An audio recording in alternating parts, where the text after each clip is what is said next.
When I found that I was a prisoner, a sort of wild feeling came over me. I rushed up and down the stairs, trying every door and peering out of every window I could find. But after a little, the conviction of my helplessness overpowered all other feelings.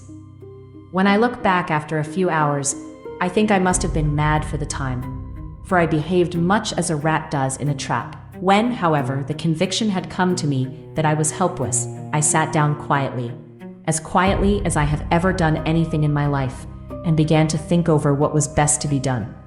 I am thinking still, and as yet have come to no definite conclusion. Of one thing only am I certain, that it is no use making my ideas known to the Count. He knows well that I am imprisoned, and as he has done it himself, and has doubtless his own motives for it, he would only deceive me if I trusted him fully with the facts. So far as I can see, my only plan will be to keep my knowledge and my fears to myself, and my eyes open. I am, I know, either being deceived like a baby by my own fears, or else I am in desperate straits, and if the latter be so, I need and shall need all my brains to get through. I had hardly come to this conclusion when I heard the great door below shut, and knew that the Count had returned. He did not come at once into the library, so I went cautiously to my own room and found him making the bed. This was odd, but only confirmed what I had all along thought, that there were no servants in the house. When later I saw him, through the chink of the hinges of the door, laying the table in the dining room, I was assured of it. For if he does himself all these menial offices, surely it is proof that there is no one else to do them. This gave me a fright, for if there is no one else in the castle, it must have been the Count himself who was the driver of the coach that brought me here. This is a terrible thought, for if so, what does it mean that he could control the wolves, as he did, by only holding up his hand in silence? How was it that all the people at Bistritz and on the coach had some terrible fear for me? What meant the giving of the crucifix, of the garlic, of the wild rose, of the mountain ash? Bless that good woman who hung the crucifix round my neck, for it is a comfort and a strength to me whenever I touch it. It is odd that a thing which I have been taught to regard with disfavor and as idolatrous should in a time of loneliness and trouble be of help. Is it that there is something in the essence of the thing itself, or that it is a medium, a tangible help, in conveying memories of sympathy and comfort? Sometime, if it may be, I must examine this matter, and try to make up my mind about it. In the meantime, I must find out all I can about Count Dracula, as it may help me to understand. Tonight, he may talk of himself, if I turn the conversation that way. I must be very careful, however, not to awake his suspicion. Midnight. I have had a long talk with the Count. I asked him a few questions on Transylvania history, and he warmed up to the subject wonderfully.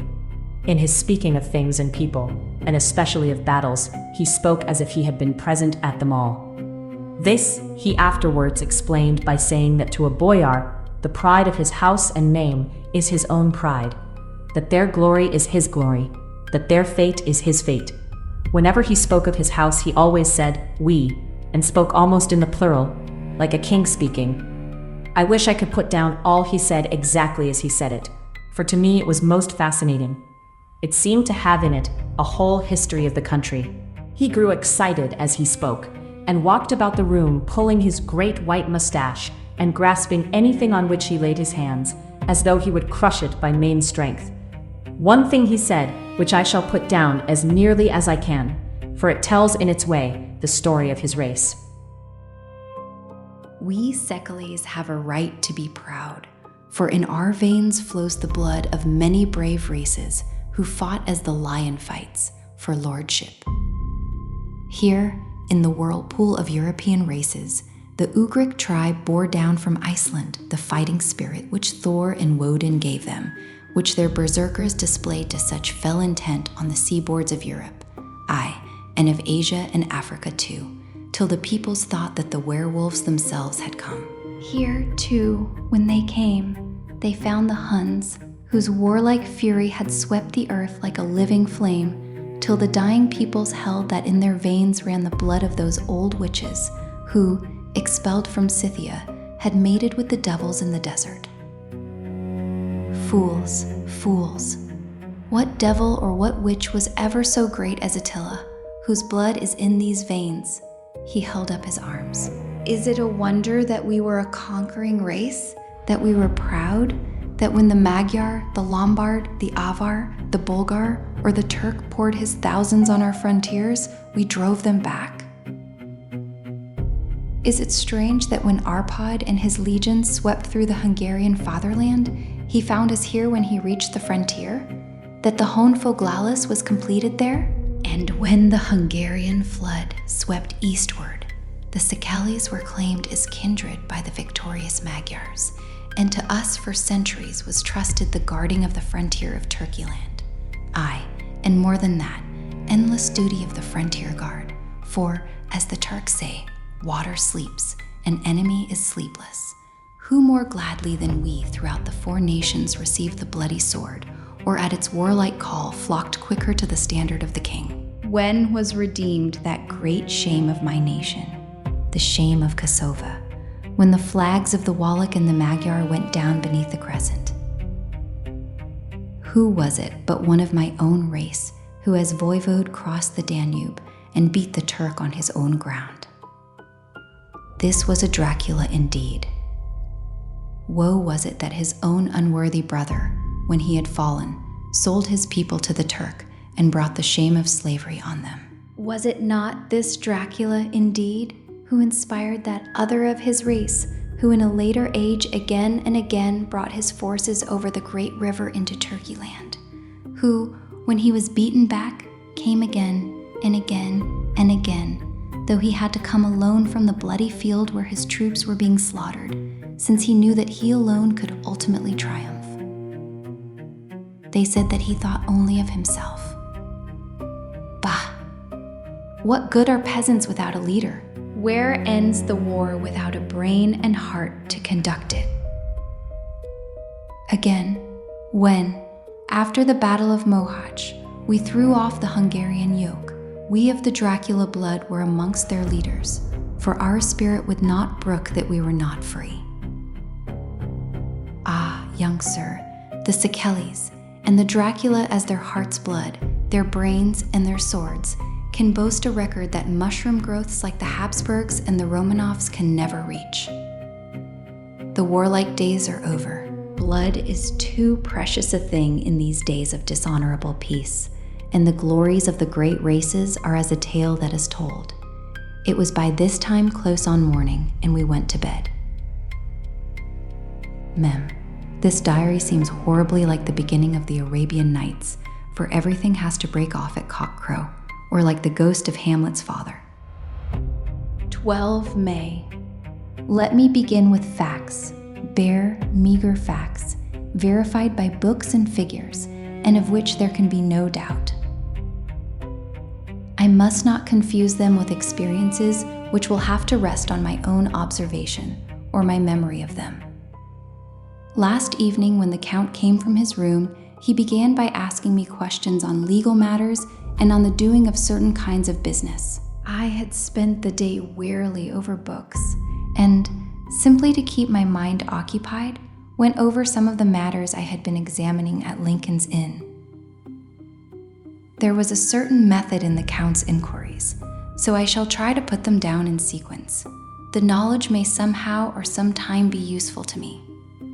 First, he asked if a man in England might have 2 solicitors or more. I told him he might have a dozen if he wished, but that it would not be wise to have more than 1 solicitor engaged in one transaction, as only one could act at a time, and that to change would be certain to militate against his interest. He seemed thoroughly to understand, and went on to ask if there would be any practical difficulty in having one man to attend, say, to banking, and another to look after shipping, in case local help were needed in a place far from the home of the banking solicitor.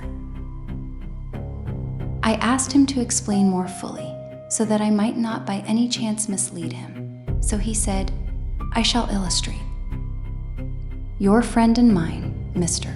Peter Hawkins, from under the shadow of your beautiful cathedral at Exeter, which is far from London, buys for me through your good self my place at London.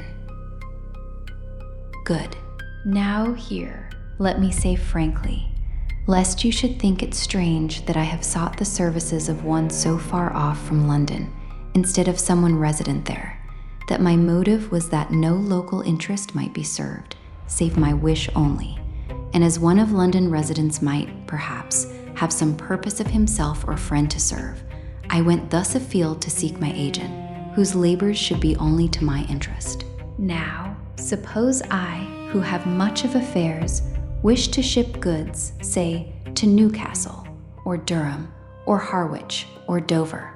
Might it not be that it could with more ease be done by consigning to one in these ports? I answered that certainly it would be most easy, but that we solicitors had a system of agency, one for the other, so that local work could be done locally on instruction from any solicitor, so that the client, simply placing himself in the hands of one man, could have his wishes carried out by him without further trouble. But, said he, I could be at liberty to direct myself. Is it not so? Of course, I replied, and such is often done by men of business, who do not like the whole of their affairs to be known by any one person. Good, he said, and then went on to ask about the means of making consignments and the forms to be gone through, and of all sorts of difficulties which might arise, but by forethought could be guarded against. I explained all these things to him to the best of my ability, and he certainly left me under the impression that he would have made a wonderful solicitor, for there was nothing that he did not think of or foresee. For a man who was never in the country, and who did not evidently do much in the way of business, his knowledge and acumen were wonderful. When he had satisfied himself on these points of which he had spoken, and I had verified all as well as I could by the books available, he suddenly stood up and said, "Have you written since your first letter to our friend Mr. Peter Hawkins, or to any other?" It was with some bitterness in my heart that I answered that I had not, that as yet I had not seen any opportunity of sending letters to anybody. "Then write now, my young friend," he said, laying a heavy hand on my shoulder. "Write to our friend and to any other, and say, if it will please you, that you shall stay with me until a month from now."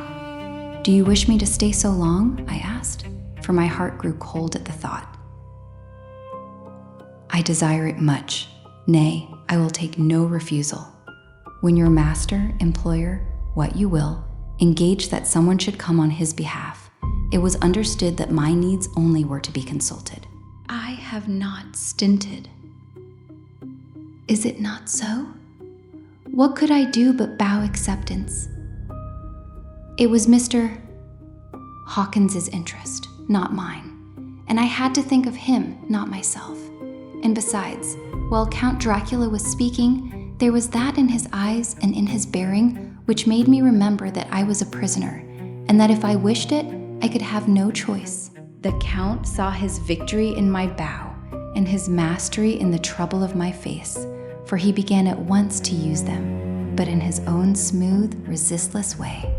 I pray you, my good young friend, that you will not discourse of things other than business in your letters. It will doubtless please your friends to know that you are well, and that you look forward to getting home to them. Is it not so?" As he spoke, he handed me 3 sheets of notepaper and 3 envelopes. They were all of the thinnest foreign post, and looking at them, then at him, and noticing his quiet smile with the sharp canine teeth lying over the red underlip, I understood as well as if he had spoken that I should be careful what I wrote, for he would be able to read it. So I determined to write only formal notes now, but to write fully to Mr. Hawkins in secret, and also to Mina, for to her I could write in shorthand, which would puzzle the Count if he did see it. When I had written my 2 letters, I sat quiet, reading a book whilst the Count wrote several notes, referring as he wrote them to some books on his table. Then he took up my 2 and placed them with his own, and put by his writing materials, after which, the instant the door had closed behind him, I leaned over and looked at the letters, which were face down on the table. I felt no compunction in doing so, for under the circumstances, I felt that I should protect myself in every way I could. One of the letters was directed to Samuel F. Billington, number 7, The Crescent, Whitby. Another to Herr Leutner, Varna. The third was to Coutts & Co., London, and the fourth to Herren Klopstock and Bilroyth, bankers, Budapest. The second and fourth were unsealed. I was just about to look at them when I saw the door handle move. I sank back in my seat, having just had time to replace the letters as they had been and to resume my book before the Count, holding still another letter in his hand, entered the room. He took up the letters on the table and stamped them carefully, and then turning to me, said, "I trust you will forgive me, but I have much work to do in private this evening. You will, I hope, find all things as you wish." At the door he turned, and after a moment's pause said, "Let me advise you, my dear young friend, nay, let me warn you with all seriousness, that should you leave these rooms, you will not by any chance go to sleep in any other part of the castle. It is old and has many memories, and there are bad dreams for those who sleep unwisely. Be warned. Should sleep now or ever overcome you, or be like to do, then haste to your own chamber or to these rooms, for your rest will then be safe. But if you be not careful in this respect, then—" He finished his speech in a gruesome way, for he motioned with his hands as if he were washing them. I quite understood. My only doubt was as to whether any dream could be more terrible than the unnatural, horrible net of gloom and mystery which seemed closing around me. Later, I endorsed the last words written, but this time there is no doubt in question. I shall not fear to sleep in any place where he is not. I have placed the crucifix over the head of my bed. I imagine that my rest is thus freer from dreams, and there it shall remain. When he left me, I went to my room. After a little while, not hearing any sound, I came out and went up the stone stair to where I could look out towards the south. There was some sense of freedom in the vast expanse, inaccessible though it was to me, as compared with the narrow darkness of the courtyard. Looking out on this, I felt that I was indeed in prison, and I seemed to want a breath of fresh air, though it were of the night. I am beginning to feel this nocturnal existence tell on me. It is destroying my nerve. I start at my own shadow, and am full of all sorts of horrible imaginings. God knows that there is ground for my terrible fear in this accursed place. I looked out over the beautiful expanse, bathed in soft yellow moonlight, till it was almost as light as day. In the soft light, the distant hills became melted, and the shadows in the valleys and gorges of velvety blackness. The mere beauty seemed to cheer me. There was peace and comfort in every breath I drew. As I leaned from the window, my eye was caught by something moving a story below me, and somewhat to my left, where I imagined, from the order of the rooms, that the windows of the Count's own room would look out. The window at which I stood was tall and deep, stone-mullioned, and though weather-worn, was still complete, but it was evidently many a day since the case had been there. I drew back behind the stonework and looked carefully out. What I saw was the Count's head coming out from the window. I did not see the face, but I knew the man by the neck and the movement of his back and arms. In any case, I could not mistake the hands which I had had so many opportunities of studying. I was at first interested and somewhat amused, for it is wonderful how small a matter will interest and amuse a man when he is a prisoner. But my very feelings changed to repulsion and terror when I saw the whole man slowly emerge from the window and begin to crawl down the castle wall over that dreadful abyss, face down with his cloak spreading out around him like great wings. At first, I could not believe my eyes. I thought it was some trick of the moonlight, some weird effect of shadow, but I kept looking, and it could be no delusion. I saw the fingers and toes grasp the corners of the stones, worn clear of the mortar by the stress of years, and by thus using every projection and inequality, move downwards with considerable speed, just as a lizard moves along a wall. What manner of man is this? Or what manner of creature is it in the semblance of man? I feel the dread of this horrible place overpowering me.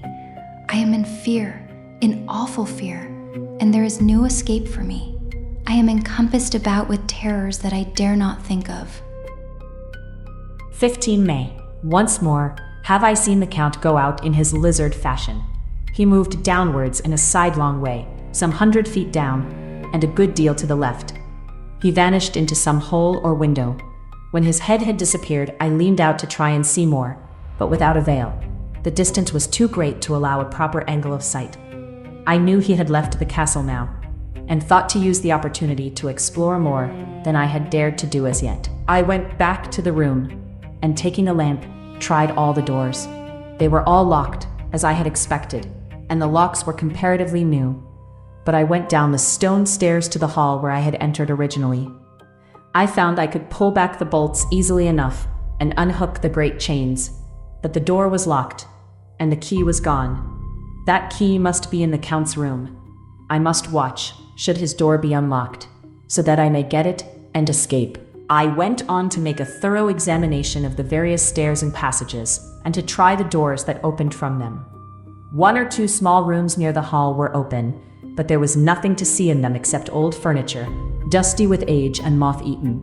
At last, however, I found one door at the top of the stairway, which, though it seemed to be locked, gave a little under pressure. I tried it harder, and found that it was not really locked, but that the resistance came from the fact that the hinges had fallen somewhat, and the heavy door rested on the floor. Pause. Here was an opportunity which I might not have again, so I exerted myself, and with many efforts forced it back so that I could enter. Pause. I was now in a wing of the castle further to the right than the rooms I knew, and a story lower down. From the windows I could see that the suite of rooms lay along to the south of the castle, the windows of the end room looking out both west and south. On the latter side, as well as to the former, there was a great precipice. The castle was built on the corner of a great rock, so that on 3 sides it was quite impregnable, and great windows were placed here where sling, or bow, or culverin could not reach, and consequently light and comfort, impossible to a position which had to be guarded, were secured. To the west was a great valley, and then, rising far away, great jagged mountain fastnesses, rising peak on peak, the sheer rock studded with mountain ash and thorn, whose roots clung in cracks and crevices and crannies of the stone. This was evidently the portion of the castle occupied by the ladies in bygone days, for the furniture had more air of comfort than any I had seen. The windows were curtainless, and the yellow moonlight, flooding in through the diamond panes, enabled one to see even colors, whilst it softened the wealth of dust which lay over all, and disguised in some measure the ravages of time and the moth. My lamp seemed to be of little effect in the brilliant moonlight, but I was glad to have it with me, for there was a dread loneliness in the place which chilled my heart and made my nerves tremble. Still, it was better than living alone in the rooms which I had come to hate from the presence of the Count. And after trying a little to school my nerves, I found a soft quietude come over me. Here I am, sitting at a little oak table where in old times possibly some fair lady sat to pen, with much thought and many blushes, her ill-spelt love letter, and writing in my diary in shorthand all that has happened since I closed it last. It is 19th century up to date with a vengeance. And yet, unless my senses deceive me, the old centuries had, and have, powers of their own which mere modernity cannot kill. Later, the morning of 16th May. God preserve my sanity, for to this I am reduced. Safety and the assurance of safety are things of the past. Whilst I live on here, there is but one thing to hope for, that I may not go mad. If, indeed, I be not mad already. If I be sane, then surely it is maddening to think that of all the foul things that lurk in this hateful place, the Count is the least dreadful to me. That to him alone I can look for safety, even though this be only whilst I can serve his purpose. Great God, merciful God, let me be calm, for out of that way lies madness indeed. I begin to get new lights on certain things which have puzzled me. Up to now, I never quite knew what Shakespeare meant when he made Hamlet say, "Quick, my tablets, 'tis meet that I put it down," etc. For now, feeling as though my own brain were unhinged, or as if the shock had come, which must end in its undoing, I turned to my diary for repose. The habit of entering accurately must help to soothe me. The Count's mysterious warning frightened me at the time.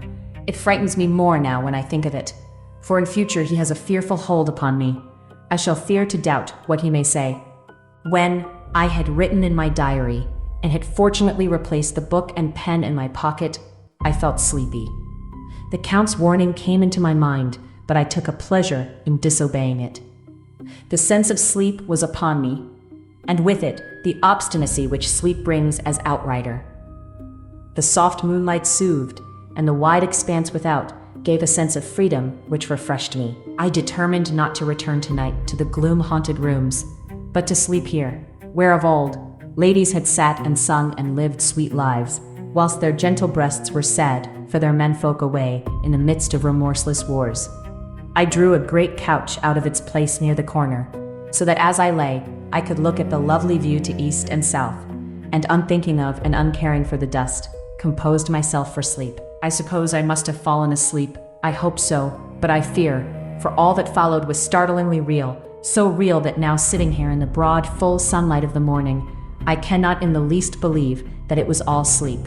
I was not alone. The room was the same, unchanged in any way since I came into it.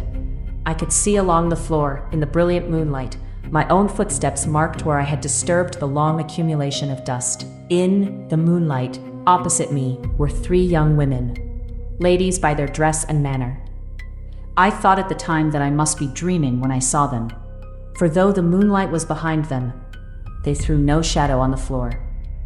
They came close to me, and looked at me for some time, and then whispered together. 2 were dark and had high aquiline noses, like the Count, and great dark piercing eyes that seemed to be almost red when contrasted with the pale yellow moon.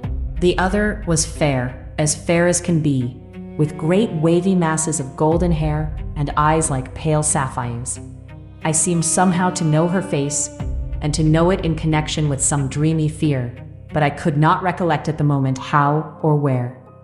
All 3 had brilliant white teeth that shone like pearls against the ruby of their voluptuous lips.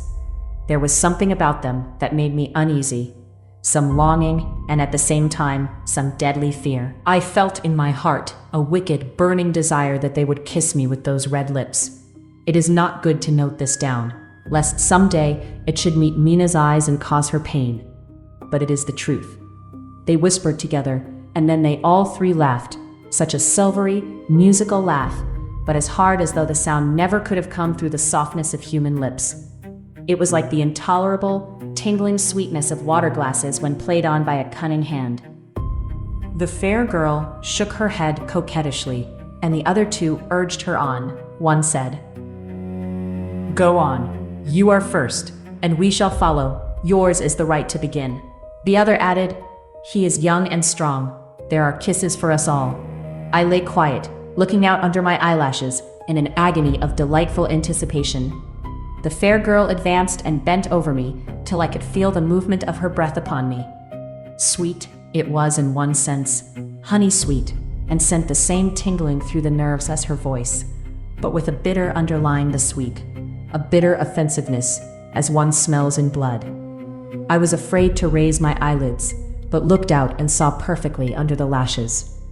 The girl went on her knees and bent over me, simply gloating. There was a deliberate voluptuousness which was both thrilling and repulsive, and as she arched her neck, she actually licked her lips like an animal, till I could see in the moonlight the moisture shining on the scarlet lips and on the red tongue as it lapped the white sharp teeth. Lower and lower went her head, as the lips went below the range of my mouth and chin, and seemed about to fasten on my throat. Then she paused, and I could hear the churning sound of her tongue as it licked her teeth and lips, and could feel the hot breath on my neck. Then the skin of my throat began to tingle, as one's flesh does when the hand that is to tickle it approaches nearer, nearer. I could feel the soft, shivering touch of the lips on the super-sensitive skin of my throat, and the hard dents of two sharp teeth, just touching and pausing there. I closed my eyes in a languorous ecstasy and waited with beating heart. But at that instant, another sensation swept through me, as quick as lightning.